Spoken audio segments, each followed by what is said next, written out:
உதயநிதியை தலைமை ஏற்க அழைத்த திமுக எம்பி ஆர் ராசாவிற்கு அதிமுக முன்னாள் அமைச்சர் ஜெயக்குமார் பதிலடி கொடுத்துள்ளார். கரையை பலப்படுத்திக் கொண்டிருக்கிறீர்கள். பாப்புலோ நோருடா சொன்னான், அந்த காவலன் தான் தலைவன் என்று. நான் உரிமையை அழைக்கிறேன். தம்பி வா, எதிர்காலத்தில் இயக்கத்தை நடத்து, வாழ்க வெல்க. நன்றி, வணக்கம். சொல்ல முடியாது.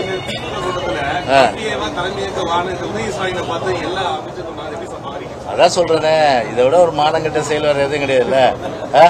அதாவது பார்த்தீங்கன்னா ஒரு பதவிக்காக பணத்துக்காகவும் எப்படி வேணாலும் இருப்பாங்கன்றதுக்கு அவங்களாம் ஒரு உதாரணம். அது அதனால ஒரு தகுதி, ஒரு தராதரம், ஒரு தியாகம், ஒரு என்ன தியாகம் உதவி செஞ்சா போல சொல்லுங்க. அவரை போய் இன்னைக்கு பார்த்தா வாய்ப்புசாம தலைவர் ஏற்றுக்கிறாங்கன்னு எதுக்கு ஏற்றுக்கிறாங்க? இல்லை, பதவி வந்தால் பணம் வரும், அந்த ரெண்டுத்துக்கு தானே. இதை விட ஒரு மான ஈன யாருக்குமே நிச்சயமாக இருக்க முடியாது. எனவே தான் சொல்கிறேன், ஒரு கொள்கை அடிப்படையில் உண்மையிலேயே பார்த்தீங்கன்னா மனசாட்சியோட இன்னைக்கு அவங்க சிந்திச்சாங்கன்னா கண்டிப்பாக எந்த மூத்த தலைவரோ அதே போல் மற்றவரும் சரி உதயநிதி ஸ்டாலின் எந்த காலத்திலும் ஏற்றுக்க மாட்டாங்க.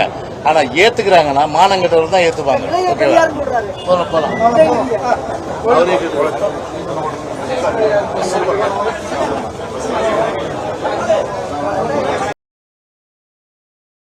செய்திகளை உள்ளது உள்ளபடி தெரிந்து கொள்ள ரெஃப்ளெக்ட் நியூஸை சப்ஸ்கிரைப் பண்ணுங்க.